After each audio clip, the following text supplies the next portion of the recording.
এখানে থাকবে আধুনিক চিকিৎসা, দক্ষ ব্যবস্থাপনা এবং অতি মানবিক আচরণ।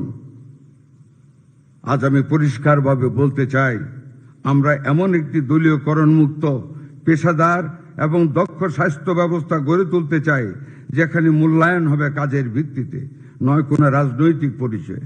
জনগণের ট্যাক্সের টাকায়, ঘামজরা রক্তজরা সেই টাকায় পরিচালিত এই খাতে জনগণের প্রতি দায়বদ্ধতা আমাদের সবার, আপনাদেরও নিশ্চিত করতে হবে। আপনারা যদি পরিবর্তনের অংশ হতে চান, তাহলে এখনই সময়। আপনার কর্মস্থলকে শুধু একটি অফিস হিসাবে নয়, একটি সেবা কেন্দ্র হিসাবে, একটি মানব সেবার মূল কেন্দ্রবিন্দু হিসাবে আপনারা গড়ে তুলুন। আপনারা সেভাবে ভাবতে চেষ্টা করুন। দুর্নীতি ব্যবস্থাপনার বিরুদ্ধে কঠোর অবস্থান নিন। আমাদের মাননীয় প্রধানমন্ত্রী জিরো টলারেন্সের কথা ঘোষণা করেছেন। আমাদের প্রধানমন্ত্রী ইতিহাস সৃষ্টি করেছেন, 16.5 ঘন্টা একটানা সংসদে বসে জনগণের কল্যাণ করার চিন্তা করেন।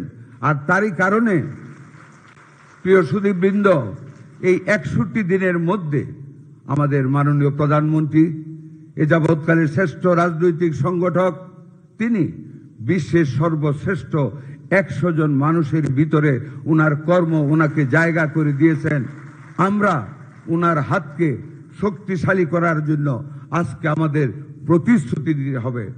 আপনারা অনুধাবন করুন, এই প্রথম একজন মাননীয় প্রধানমন্ত্রী ওনার অভিপ্রায় যে আমি আমার গ্রাম লেভেলের ডাক্তার কর্মকর্তাদের সাথে কথা বলতে চাই, ওনাদের সহযোগিতা নিতে চাই, ওনাদের সাহায্য নিতে চাই।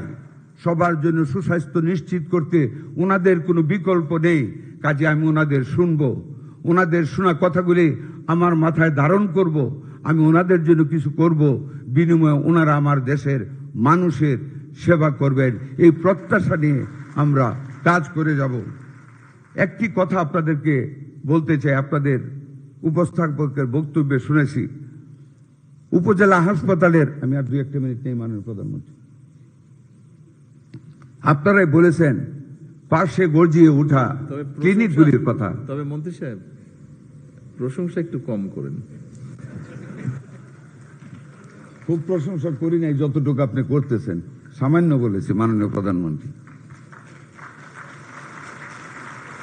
মাননীয় সম্মানিত ইউএচএফ বৃন্দ, আপনারা কিন্তু পারেন, ইয়েস ইউ ক্যান, এবং আপনারা তা প্রমাণ করেছেন।